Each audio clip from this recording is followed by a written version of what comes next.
কত বড় মন্ত্রী হইলেন, কত বড় ডাক সেটে নেতা হলেন, কোন দেশের প্রধানমন্ত্রী হলেন, কত টাকার মালিক হলেন, এটাই আপনার সফলতার বিফলতার মানদণ্ড নয়। আসল সাফল্যের মানদণ্ড কিয়ামতের দিন আল্লাহ রাব্বুল আলামিন আপনার সাথে কি ব্যবহার করবেন, ওটার উপরই সফলতা নির্ভর করবে, বিফলতা নির্ভর করবে। প্রিয় ভাই সব, কিয়ামতের সাফল্য শুধুমাত্র মুত্তাকীদের জন্য। কাদের জন্য বলুন? মুত্তাকীদের জন্য। আরবি ভাষায় তাকওয়া বলে একটি শব্দ আছে। এই তাকওয়া শব্দের অর্থ হচ্ছে বিরত থাকা, বেঁচে চলা, সতর্ক হওয়া এবং সাবধানে চলাফেরা করা। এটার নামই হচ্ছে তাকওয়া। একটি মাত্র জিনিস যদি মানুষের মধ্যে থাকে, সে মানুষটি ফেরেশতার চাইতে বেশি মর্যাদা সম্পন্ন হয়ে যায়। আর ওই জিনিসটি না থাকলে পরে শয়তানের চাইতে লোকটি নিকৃষ্ট হয়ে যায়। বলেন তো জিনিসটার নাম কি? তাকওয়া। বলেন না নাম কি? তাকওয়া। এই তাকওয়া দিয়েই, এই তাকওয়া যার ভিতরে সৃষ্টি হয়, সে ভালো কাজ করার জন্য উৎসাহিত হতে পারে। এই জন্য আল্লাহ রাব্বুল আলামিন বলেছেন, ফাত্তাকুল্লাহা মাস্তাতাতুম। আল্লাহ পাককে ভয় করো, যতটা ভয় করা সম্ভব অতটাই ভয় করো। প্রিয় ভাই সব, আল্লাহরে ভয় করুন। যারা ব্যবসায়ী, ওজনে কম দিয়া প্রতিদিন 5 গ্রাম, আগে তো 6 টাকা বলতাম আমরা, এখন কি বলে? গ্রাম, 20 গ্রাম, 14 গ্রাম। তো এই যে গ্রাম, 500 গ্রাম, নানান রকমের গ্রাম, এই কয় গ্রাম করিয়া জীবনে কয় মন বাঁচাবেন? কয় মন বাঁচাবেন? আর এর দ্বারা আপনার হবে কি? মাপে কম দিলেন, ওজনে কম দিলেন, খাদ্যে ভেজাল দিলেন, চাউলে ভেজাল, ঘিতে ভেজাল, তেলে ভেজাল, সমানে দিতে থাকলেন। আহারে, যাওয়ার সময়, মৃত্যুর সময় সাথে কিছু নিয়ে যেতে পারবেন? পারবেন না। এখানে আল্লাহ পাককে ভয় করুন। ব্যবসায় বরকত দেওয়ার মালিক কে? জোরে বলেন কে? আল্লাহ রাব্বুল আলামিন বরকত দেওয়ার মালিক। এইটা বিশ্বাস করে আল্লাহকে ভয় করুন। ব্যবসায়ী ভাইরা নিয়ত করুন, ওজনে কম দেব না, খাদ্যে ভেজাল দেব না, মিথ্যে কথা বলবো না। এই তাফসীর শোনার দাম হবে। যারা চাকরি করেন তারা ওয়াদা করুন, সরকার যে বেতন দেয় সেই বেতন দিয়ে যেমন করে হোক কষ্ট করে জীবন যাপন করতে হলেও করব, হারাম ঘুষ খাবো না। ঘুষ খাওয়া হারাম। শূকরের মাংস খাওয়া যেমন হারাম, ঘুষের একটি পয়সাও থেকে শুরু করে কোটি কোটি টাকা পর্যন্ত তেমন হারাম। এগুলো যদি বাঁচতে পারেন তাহলেই এর নাম হবে তাকওয়া। এটাকে আপনাকে বুঝতে হবে এইভাবে। পুলিশ দেখে না, এন্টি করাপশন ডিপার্টমেন্ট দেখে না, গোয়েন্দা বিভাগের কেউ দেখে না, কিন্তু আল্লাহর চোখে ফাঁকি দেওয়া যাবে না। এটার নাম হলো তাকওয়া। এই আল্লাহকে ভয় যদি করতে পারি তাহলে পরিচয় হবে মুত্তাকি। আর কোরআন আসছে মুত্তাকিদের জন্য। ইবাদত করলে পরে তাকওয়ার সৃষ্টি হবে, রোজা রাখলে পরে তাকওয়ার সৃষ্টি হবে। আল্লাহকে ভয় করাটার নামই হলো তাকওয়া। এই তাকওয়া যারা করবে, আল্লাহরে ভয় করবে, সেই বান্দাদের জন্য আল্লাহ পাক বলছেন, ইন্নালিল মুত্তাকিনা মাফাজা। এই মুত্তাকিদের জন্যই রয়েছে বিরাট সাফল্য কিয়ামতের দিন। সুবহানাল্লাহ। আল্লাহ পাক এদেরকে জান্নাত দিবেন। কি দিবেন বলেন? এমন এক জান্নাত দিবেন, কোরআনে কারীমের মধ্যে আল্লাহ পাক এই পৃথিবীর বুকে যারা আরামের টাটকা সুখগুলি, আরামগুলি যারা বর্জন করে আল্লাহ রাব্বুল আলামিনকে বিশ্বাস করে, যারা কারদিস সামাই ওয়াল আরদ উইদ্দাত লিল্লাযিনা আমানু বিল্লাহি ওয়া রাসূলি। আল্লাহ পাক বলেন, প্রতিযোগিতা করো আল্লাহর মাগফিরাত কামনার জন্য আর জান্নাতে যাওয়ার জন্য। প্রতিযোগিতা করো আল্লাহর রহমত পাওয়ার জন্যে, সৎ কাজের প্রতিযোগিতা করো, তাহলে আল্লাহ রাব্বুল আলামিন তোমাদেরকে ক্ষমা করবেন আর তোমাদের জন্য এমন জান্নাত দিবেন যেই জান্নাত আকাশের বিশালতার, জমিনের বিশালতার মতো। এই বিরাট জান্নাত তোমাদেরকে দিবেন। এই জান্নাত চিরস্থায়ী সুখ এবং শান্তির জায়গা হবে। মাসালুল জান্নাতিল্লাতী উইদাল মুত্তাকুন ফিহা আনহারুম মিন মাইন গায়রি আসিনিন ওয়া আনহারুম মিন লাবানিন লাম ইয়াতাগাইর তা'আমুহু। আল্লাহ পাক বলছেন জান্নাত আল্লাহ পাক ওয়াদা করেছেন মুত্তাকিদের জন্য। আল্লাহ পাক জান্নাত দিবেন, যে জান্নাতের ভেতরে রয়েছে মধুর প্রস্রবণ, রয়েছে দুধের প্রস্রবণ, রয়েছে সেখানে স্বচ্ছ পানির প্রস্রবণ রয়েছে। এই সুন্দর জান্নাত, ঝর্ণা ধারা আল্লাহ পাক সৃষ্টি করেছেন, বাগ বাগিচা দিয়ে ভরে রেখেছেন জান্নাত। সেই জান্নাত হবে এয়ার কন্ডিশন, রৌদ্রের তাপ হবে না সেখানে, রৌদ্রের খরতাপ হবে না সেখানে, ঠান্ডার প্রচণ্ডতা থাকবে না। কিরকম হবে জায়গাটা? আল্লাহ পাক বলছেন মুত্তাকিনা আলাল আরাইকি লা ইয়ারাউনা ফিহা শামসান ওয়ালা জামহারিরা ওয়াদানিয়াতান আলাইহিম যিলালুহা ওয়া যুল্লিলাত কুতুফুহা তাযলিলা। আল্লাহ পাক এমন জান্নাত রেখেছেন, সেই আল্লাহ পাক সেই জান্নাতের ভিতরে জান্নাতীরা ঠেস লাগায়া মুখোমুখি অবস্থায় তারা সেখানে বসবে, আর জান্নাতীদের মনের মধ্যে কোনো দুঃখ থাকবে না, পেরেশানি থাকবে না। পৃথিবীতে মানুষের দুঃখ থাকে, পেরেশানি থাকে, সেখানে কোনো দুঃখ আর পেরেশানি থাকবে না। সেই জায়গাটা হবে শীতাতপ নিয়ন্ত্রিত, না শীত না গরম, চির বসন্ত বিরাজ করবে। জান্নাতীরা সেখানে থাকবে। এই সুন্দর জান্নাত আল্লাহ পাক রেখেছেন মুত্তাকিদের জন্য। সুবহানাল্লাহ। কাফেরদের জন্য জান্নাত হবে, জাহান্নাম হবে চিরকাল। খালিদিনা ফিহা আবাদান, চিরকাল কাফেরেরা জাহান্নামে থাকবে। সর্বশেষ যে ব্যক্তি জাহান্নাম থেকে মুক্তি লাভ করবে তাকে আল্লাহ পাক বলবেন, ফেরেশতাদেরকে বলবেন, ও আমার ফেরেশতারা, আমার এই বান্দাকে জান্নাত এবং জাহান্নামের মাঝখানে রেখে দাও। জান্নাত এবং জাহান্নামের মাঝখানে লোকটি যখন থাকার জায়গা পাবে, সে জান্নাতের দিকে তাকায়া দেখবে আর কাঁদতে থাকবে। আল্লাহ পাক জিজ্ঞেস করবেন, বান্দারে, যুগের পর যুগ ধরে জাহান্নামে কেঁদেছ, আমি রব্বুল আলামিন জাহান্নাম মাফ করে দিয়া জান্নাত জাহান্নামের মাঝখানে রেখে দিয়েছি, আযাব থেকে তো বেঁচে গেছো, এখন কান্দো কেন? লোকটি বলবে, রব্বুল আলামিন কান্দি এই কারণে, জাহান্নাম থেকে মাফ করেছো, তোমার শুকরিয়া আদায় করি। জান্নাত তো আমার কপালে নাই, কিসমতে নাই, কিন্তু জান্নাত আমি এখান থেকে দেখতে পাচ্ছি। জান্নাতের সুঘ্রাণ আমার নাকে আসতেছে, কপালে নাই যাওয়ার। আমি কাঁদি এই জন্য, তুমি যদি মেহেরবানি করে আমাকে জান্নাতের দরজার কাছে একটু দাঁড় করায় দিতা, প্রাণ ভরে তোমার জান্নাতের দৃশ্যটা একটু দেখতাম। আল্লাহ পাক তার আরজি পূরণ করবেন, বলবেন যাও, ফেরেশতাদের বলবেন এর জান্নাতের দরজার কাছে দাঁড় করায় দাও। জান্নাতের দরজার কাছে দাঁড়িয়ে লোকটি আবার কান্না শুরু করবে। আল্লাহ পাক প্রশ্ন করবেন, এবার কান্দো কেন? লোকটি বলবে, রব্বুল আলামিন কান্দি এই কারণে, জান্নাতের এই দরজায় দাঁড়ায়া জান্নাতের অফুরন্ত নেয়ামত কিছুই ভালো করে দেখা যায় না, শুধু অল্প জায়গা দেখি। যদি তুমি আমারে দয়া করে জান্নাতের মাঝখানে দাঁড় করায় দিতা, চতুর্দিকে তাকায়া তাকায়া দেখা কলিজারে ঠান্ডা বানাইতাম। তবে আমি ওয়াদা করি, জান্নাতের কোনো নাজ নেয়ামত, কোনো ফল আমি খাবো না, ধরবো না, সইব না। একটুখানি মেহেরবানি করে মাঝখানে দাঁড় করাইয়া দাও, জান্নারে ঠান্ডা করি।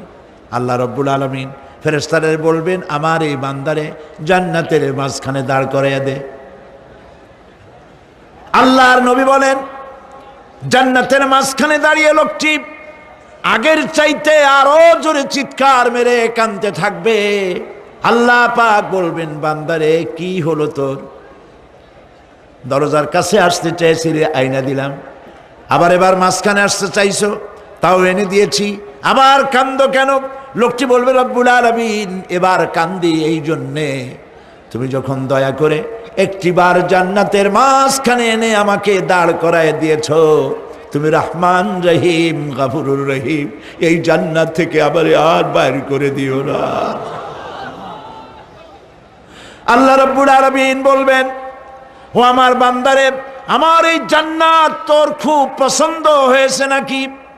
লোকটি বলবে রব্বুল আলামিন কলিজা ঠান্ডা হয়ে গেছে, ভাবতেও পারি নাই জান্নাত এত সুন্দর। আল্লাহ পাক বলবেন বান্দারে এরকম একটি নয় দুইটা নয়, তোর জন্য আমি 10টা জান্নাতে এরকম রিজার্ভ করে রাখছি। সুবহানাল্লাহ।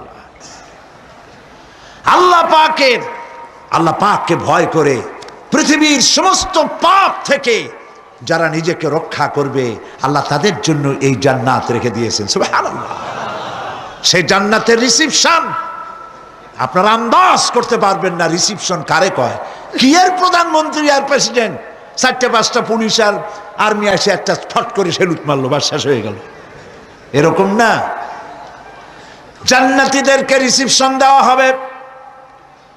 জান্নাতীরা যখন আল্লাহর হুকুমে জান্নাতের দিকে যেতে লাগবে, আর যখন জান্নাতের কাছে চলে যাবে আল্লাহ রাব্বুল আলামিন শোনায় দিচ্ছেন, হাত্তা ইযা জাউহা ফুতিহাত আবওয়াবুহা ওয়া ক্বালা লাহুম খাজানাতুহা সালামুন আলাইকুম তিবতুম ফাদখুলুহা খালিদিন। সুবহানাল্লাহ।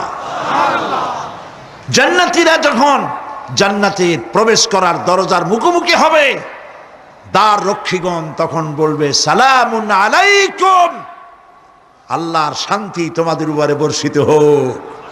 সুবহানাল্লাহ। দুনিয়ার টাটকা টাটকা সুখগুলি 2 পা দিয়ে ঠেলে দিয়েছ, টাটকা সুখগুলি গ্রহণ করো নাই, হারাম খাও নাই, আল্লাহর দ্বীন কায়েমের জন্য রক্ত দিয়েছো, জীবন দিয়েছো, কষ্ট করেছো, আল্লাহকে ভয় করেছো। আমাদের সালাম গ্রহণ করো, জান্নাতের মধ্যে ঢুকে যাও চিরকালের জন্য। সুবহানাল্লাহ। আর বাইর হওয়া লাগবে না, চিরকাল এই জান্নাতের মধ্যে তোমরা বসবাস করতে পারবে, আল্লাহ রাব্বুল আলামিনের ফেরেশতারা বলে দিবেন। জান্নাতের মধ্যে আল্লাহ পাক হুরদের সঙ্গে জান্নাতীদের বিয়ের ব্যবস্থা করে দিবেন। কোরআনে কারিমে আল্লাহ পাক বলেন, মুত্তাকিইনা আলা সুরুজিম মাসফুফাতিন ওয়া যাওয়াজনাহুম বিহুরিন ঈন। সামনাসামনি ভাবে সাজানো সারি সারি আসন সমূহের উপর তারা ঠেস লাগায় বসে থাকবে, আর আল্লাহ রাব্বুল আলামিন হুরদের সাথে জান্নাতীদের বিয়ের ব্যবস্থা করে দিবেন। যেসব হুরের সঙ্গে বিয়ে হবে তাদের আল্লাহ পাক বিবরণ দিচ্ছেন কি রকম হবে তারা। লাম ইয়াতমিসহুন্না ইনসুন ওয়ালা জান। এর পূর্বে জিন এবং ইনসান এদেরকে কেউ স্পর্শ করে নাই। কি রকম তারা? কাআন্নাহুন্নাল ইয়াকুতু ওয়াল মারজান। যেমন ঝিনুকের ভিতরে মণিমুক্তা থাকে, এইভাবে আল্লাহ পাক তাদেরকে পবিত্র করে রেখে দিয়েছেন। আমার প্রিয় ভাইরা, আল্লাহ রাব্বুল আলামিন কোরআনে কারীমের ভিতরে বলেছেন, ফাবিআইয়ি আলা'i রাব্বিকুমা তুকাযযিবান। জান্নাত দান করে আল্লাহ পাক এবার জান্নাতীদেরকে সম্বোধন করে বলবেন, ইয়া ইবাদি লা খাউফুন আলাইকুমুল ইয়াওমা ওয়ালা আনতুম তাহজানুন।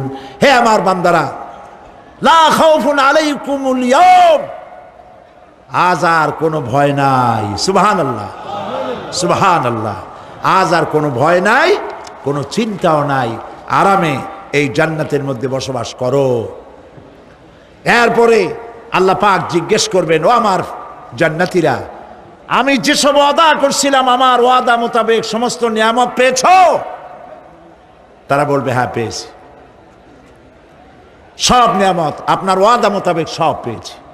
আল্লাহ রাব্বুল আলামিন বলবেন সব পাও নাই, ওয়ালাদাইনা মাজিদ, আমার কাছে আরো বেশি আছে।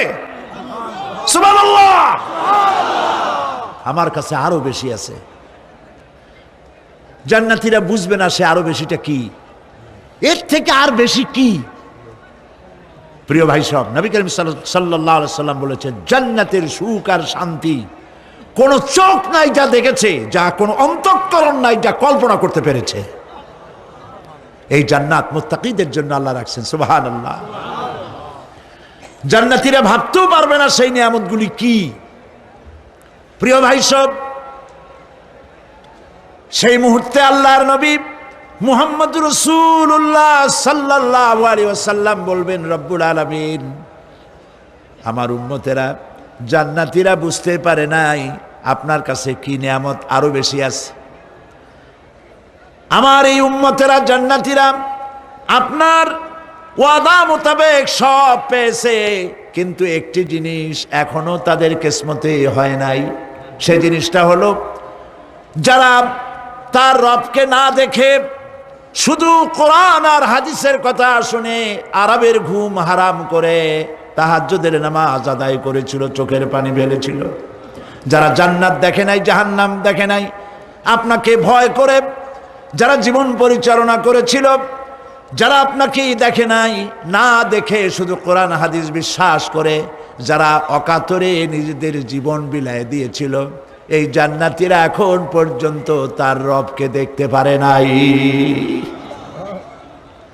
আল্লাহ রাব্বুল আলামিন তার সামনে থেকে ৭০,০০০ পর্দা সরে যাবে। আল্লাহ পাক বান্দাদের আরজি পুরা করার জন্য জান্নাতীদের সামনে তিনি জালোয়া ফরোজ হবে।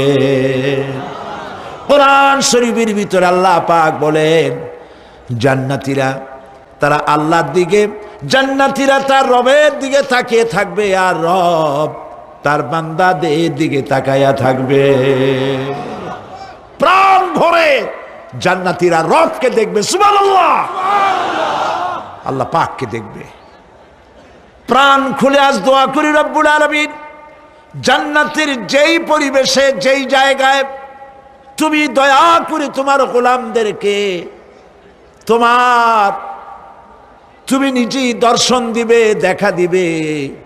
মনিব গো, ও আমাদের রব, আজ এই বিশাল জনসমুদ্র নিয়ে তোমার দরবারে আবেগ ভরা কণ্ঠে বলি, যেই অনুষ্ঠানটি তুমি এমন মুবারক অনুষ্ঠান করবে যেখানে তুমি জান্নাতীদেরকে দেখা দিবে, ওই জান্নাতের কোনো একটি, ওই অনুষ্ঠানের কোনো একটি কোনায় কানায় আমাদেরকেও দাঁড় করাইয়া দেখার তৌফিক।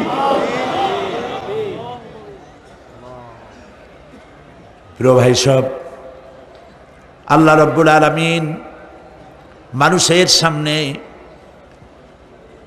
এত সব নিয়ামত রেখেছেন, এই জান্নাত দান করবেন। এরপরে আল্লাহ রাব্বুল আলামিন কোরআনে কারীমের মধ্যে বলেছেন, রব্বিস সামাওয়াতি ওয়াল আরদি ওয়া মা বাইনাহুমার রাহমানি লা ইয়ামলিকুনা মিনহু খিতাবা। এসব পুরস্কার রয়েছে তোমাদের সেই রবের পক্ষ থেকে যিনি আকাশ আর জমিনের মালিক। সুবহানাল্লাহ বলবেন না? যার সামনে কথা বলার ক্ষমতা কারো হবে না। এটি একটি মারাত্মক কথা। কিয়ামতের দিন আল্লাহর দরবারে কেউ কথা বলতে পারবে না আল্লাহর নির্দেশ ছাড়া। একটি আকীদা পরিষ্কার করে নিয়ে যান আপনাদের, সে আকীদাটা এভাবে পরিষ্কার করুন, কোন পীর সাহেব, কোন খাজা বাবা, কোন মাওলানা, কোন মুহাদ্দিস, কোন বুজুর্গ আপনাকে সুপারিশ করতে পারবে না যদি না আল্লাহ পাক তাকে কথা বলার তৌফিক না দেন। মনে থাকবে এটা। আয়াতুল কুরসির ভিতরে আমরা পড়ি, মান যাল্লাযী ইয়াশফাউ ইনদাহু ইল্লা বিইযনিহি। আল্লাহ পাক বলেছেন কিয়ামতের দিন আল্লাহর দরবারে কার সাহস আছে কথা বলতে পারে? মান যাল্লাযী ইয়াশফাউ ইনদাহু ইল্লা বিইযনিহি। আল্লাহর অর্ডার ছাড়া, হুকুম ছাড়া আল্লাহর সামনে কথা বলার সেদিন কেউ থাকবে না। সুবহানাল্লাহ। কেউ কথা বলতে পারবে না। সুপারিশ করতে হবে আল্লাহ যারে বলেন তুমি করো, অমুকের জন্য করো, সেই ব্যক্তি শুধু তার জন্যই করতে পারবে, আর কেউ কথা বলতে পারবে না। সেই কঠিন হাসরের ময়দান, যেদিন শুধুমাত্র আল্লাহ পাক কথা বলবেন, আর যারে বলতে বলবেন সেই কেবলমাত্র বলতে পারবে। সুপারিশ এটি আল্লাহ পাক কিয়ামতে পারমিশন দিলে বলা যাবে। হযরত ইব্রাহিম আলাইহিস সালাম কিয়ামতের দিন তার নিজের পিতা সম্পর্কে সুপারিশ করবেন। রব্বুল আলামিন, আমার আব্বার জন্য সুপারিশ করতেছি, মেহেরবানি করে জাহান্নাম থেকে তারে আপনি রক্ষা করুন। আল্লাহ রব্বুল আলামিন বলবেন, ইব্রাহিম তোমার সুপারিশ মঞ্জুর হবে না। প্রিয় ভাই সব, একটু মাথা খাটান, চিন্তা করেন।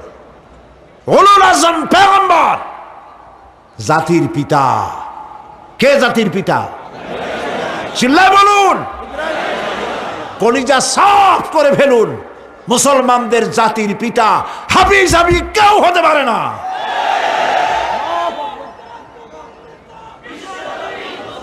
মিল্লাতা আবিকুম ইব্রাহিম,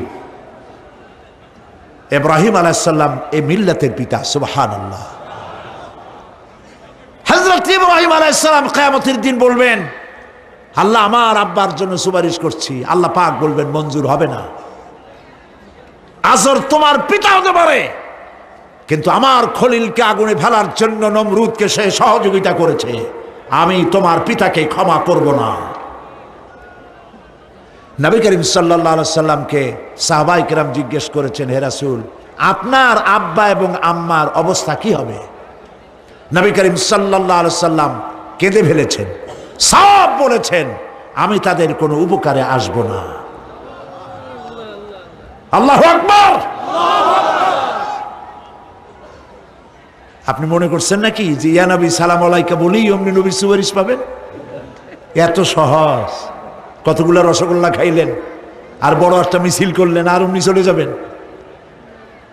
পৃথিবীর সব মানুষ, সাহাবায়ে কেরাম বাদ দেন, পৃথিবীর সমস্ত মানুষ একত্রিত হয়ে আবু তালেব রাসূলুল্লাহকে যে ভালোবেসেছেন, ওর 1000 ভাগের 1 ভাগও সারা দুনিয়ার মানুষ রাসূলুল্লাহকেই ভালোবাসতে পারবে? পারবে? নিজের ছেলে আলীকে, আলী রাদিয়াল্লাহু তাআলা আনহুকে আলাদায় বিছানায় শোয়াইয়া, ছোট্ট মানুষ হযরত আলী আলাদা জায়গায় রাখিয়া, মুহাম্মদুর রাসূলুল্লাহ সাল্লাল্লাহু আলাইহি ওয়াসাল্লাম এতিম মানুষ, তারে কলিজার সাথে বুকের মধ্যে আশ্রয় করে দিয়ে আগলে রেখেছেন বুক ভরে। সেই আবু তালেব মৃত্যুর সময় নবী করিম সাল্লাল্লাহু আলাইহি ওয়াসাল্লাম বলেছিলেন, চাচা একটি বার আমার কানে তাওহীদের কালেমা শোনায় দেন। আবু তালেব, তার কিসমতে ছিল না কালেমা। মরে যাওয়ার পর একজন সাহাবী বলেছিলেন, ইয়া রাসূলুল্লাহ, মৃত্যুর সময় আবু তালেবের মুখ আমি নড়তে দেখেছি, তিনি কালেমা পড়েছেন সম্ভবত। রাসূলুল্লাহ সাহেব বলেছেন, আমি শুনি নাই। এত ভালোবাসার পরেও হাদিস শরীফে এসেছে আবু তালেব জাহান্নামে যাবে। কোথায় যাবে? জাহান্নামে। সবচাইতে কম আযাব হবে কার? আবু তালেবের। কম আযাবটা কি? হাদিস শরীফে এসেছে কম আযাব হলো জাহান্নামের আগুন দিয়ে 1 জোড়া জুতা তৈরি করে আবু তালেবের পায়ে পরিয়ে দেওয়া হবে। সেই জাহান্নামের আগুনের তৈরি করা জুতার তাপে আবু তালেবের মাথার ঘিলুগুলো টকবক করে বউ পড়তে লাগবে। এত ভালোবেসে যদি কিয়ামতে উপায় না হয়, আপনি ইয়া নবী সালাম আলাইকা, ইয়া রাসূল সালাম আলাইকা, আর কতগুলো জিলাপি খাইলেন, বড় একটা মিছিল করলেন। প্রিয় ভাই সব, এইসব বেদাত ছাড়ুন, এগুলি সুস্পষ্ট বিদআত। রাসূলুল্লাহকে ভালোবাসবেন, সাহাবীরা যেভাবে ভালোবেসেছেন ওইভাবে ভালোবাসবেন। আল্লাহ রাব্বুল আলামিন বলেন, যালিকাল ইয়াউমুল হক ফামান শাআ আত্তাখাযা ইলা রাব্বিহি মাআবা। এই দিনটি অবশ্যই আসবে, সেদিনটি নিশ্চিতভাবে আসবে। আর এখন যার ইচ্ছা সে তার রবের দিকে অগ্রসর হোক।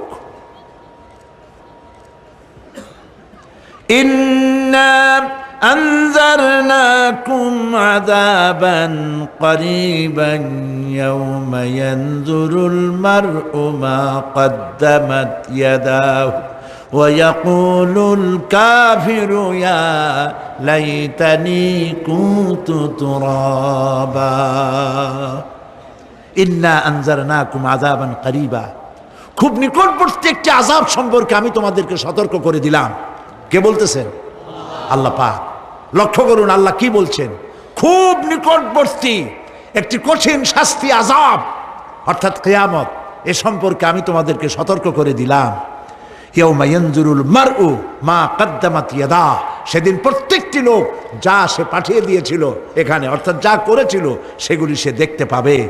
আর তখন ওয়ায়াকুলুল কাফিরু ইয়া লাইতানি কুনতু তুরাবা, সেই কিয়ামতের ময়দানে অবস্থা দেখে কাফেররা বলবে, আহারে মানুষ না হইয়া যদি মাটি হইয়া যেতাম, যদি মাটি হতাম, যদি মানুষ না হয়ে না জন্মাতাম, আজ এই হাসরের ময়দানে এইখানে এই বিচারের মুখোমুখি হতাম না, মাটি হইলে বরং অনেক ভালো হতো। এই পৃথিবীতে আমরা এসেছি, চলে যাব, যাওয়ার আগে এই কোরআন একটি বিশাল জনগোষ্ঠী এমন বানাতে চেয়েছে যে জনগোষ্ঠী এই কোরআন দিয়ে একটি বিশাল সমাজ গড়বে, রাষ্ট্র গড়বে, এমন রাষ্ট্র গড়বে যেই রাষ্ট্রে দুঃখ থাকবে না, অশান্তি থাকবে না, যেখানে সুখ থাকবে, সমৃদ্ধি থাকবে, আর কিয়ামতের দিন আল্লাহর জান্নাতে তারা চলে যাবে। তেমন একটি সমাজকে আমরা চাই। সবাই বলেন সেরকম একটি সমাজকে আমরা চাই। প্রিয় ভাই সব, কিয়ামতের দিন আমরা যেতে চাই জান্নাতে। কোথায় যেতে চাই বলেন? জোরে বলেন। এই জান্নাতে যাওয়ার জন্যে, এই জান্নাতে যাওয়ার জন্য দুইটা কাজ করতে হবে। কয়টা কাজ? আল্লাহ রাব্বুল আলামিন বলেন, ফামান কানা ইয়ারজু লিকা রাব্বিহি ফালইয়ামাল আমালান সালিহান ওয়ালা ইউশরিক বিইবাদাতি রাব্বিহি আহাদা। আল্লাহ পাক বলেন, যে বা যারা আমার সঙ্গে দেখা করতে চায় কিয়ামতে, দুইটা কাজ করা লাগবে। বলেন কয়টা কাজ? একটা হলো নেক আমল। কি আমল বলেন? নেক আমল। নেক আমল কারে বলে? নেক আমল করতে হলে আবার দুইটা শর্ত লাগে। এক নম্বরে কাজটা করতে হবে আল্লাহরে খুশি করার জন্যে। কারে খুশি করার জন্য? একটা মাদ্রাসা বানাইছি যাতে লোকেরা বলে যে বড় একটা মাদ্রাসা বানাইছে, এই জন্য মাদ্রাসা বানাবেন, মসজিদ বানাবেন, হসপিটাল বানাবেন, যা কিছু করেন নিয়ত হবে আল্লাহকে খুশি করা। নিয়ত হবে কারে খুশি করা? আল্লাহ পাককে খুশি করা। এই হলো নেক আমলের প্রথম শর্ত, কাজ হবে আল্লাহকে খুশি করার জন্য। দুই নম্বরে কাজটি হতে হবে সুন্নতে নববী সাল্লাল্লাহু আলাইহি ওয়াসাল্লামের উপরে। মনে থাকবে, দাড়ি রাখবো। কেন রাখবো? রসুলের সুন্নত। রাখবো কারে খুশি করার জন্য?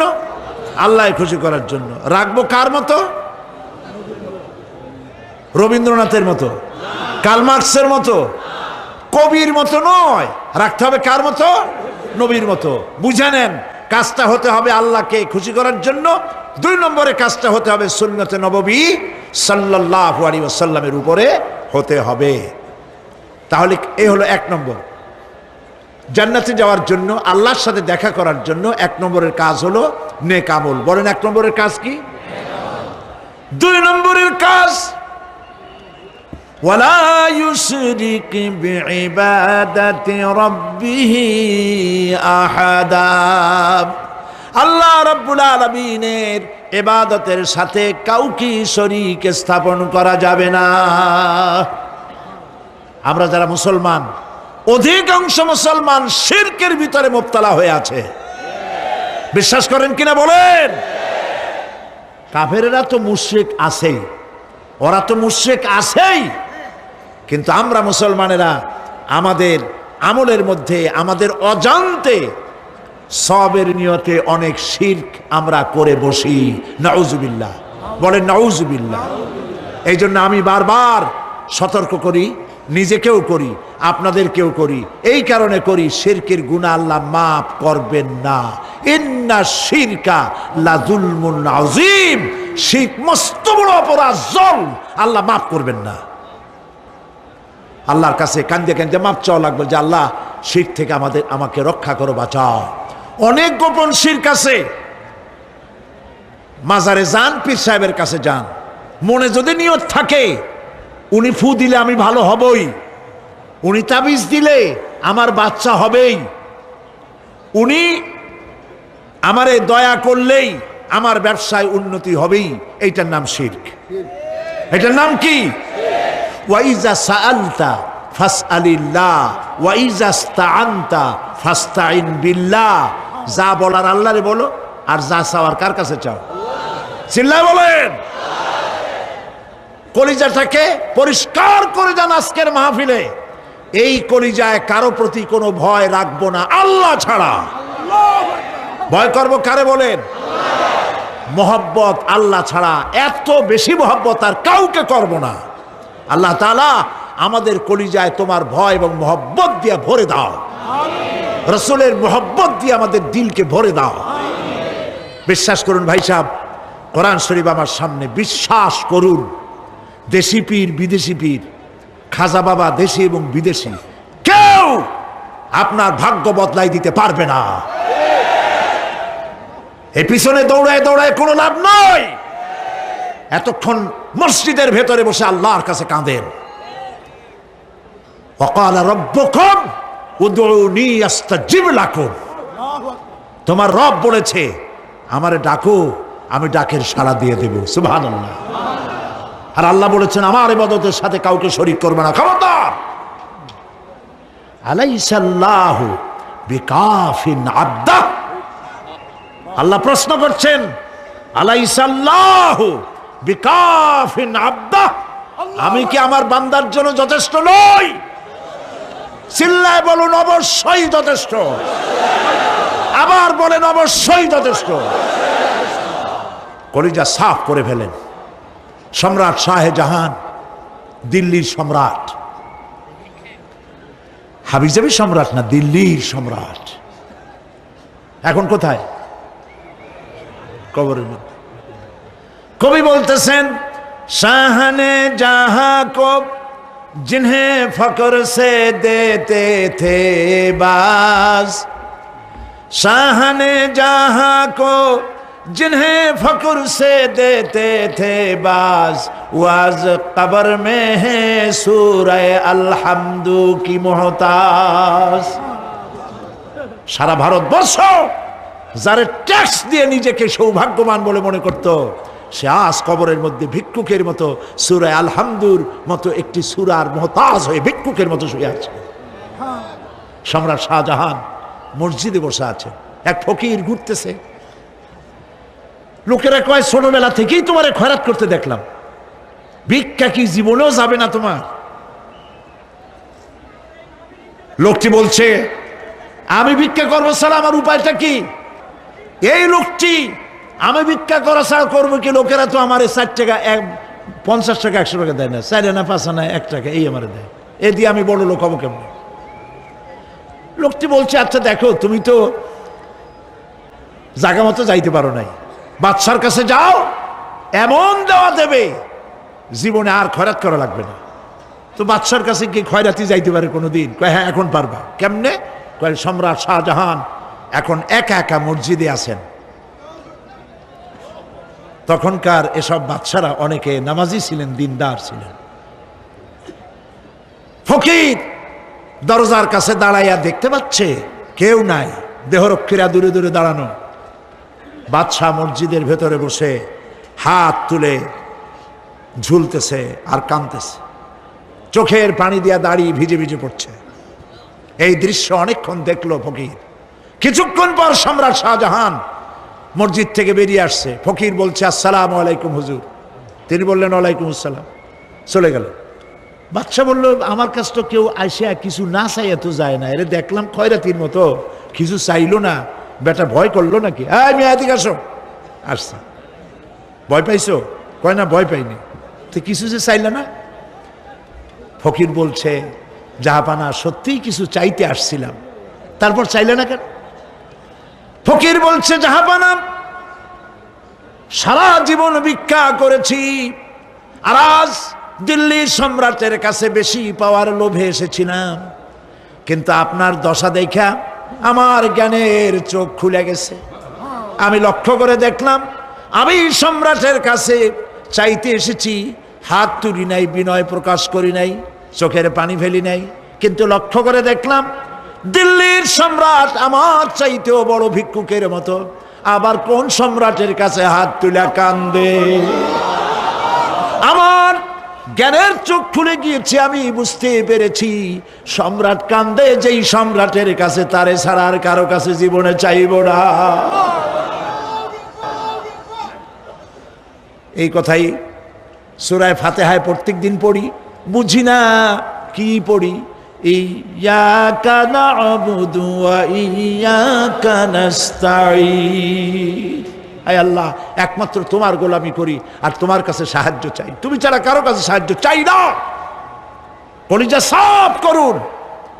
কোন মরা পীর, কোন জিন্দা পীর আপনার মনের আশা পুরা করতে পারবে না, পারবে না, পারবে না।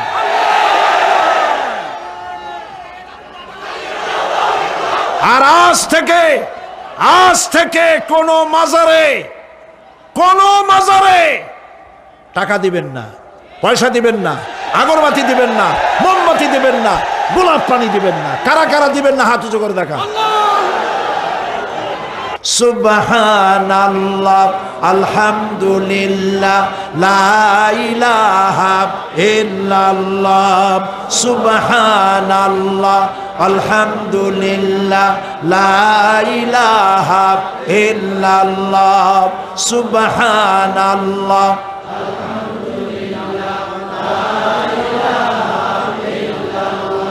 লা ইলাহা ইল্লাল্লাহ, মুহাম্মাদুর রাসূলুল্লাহ।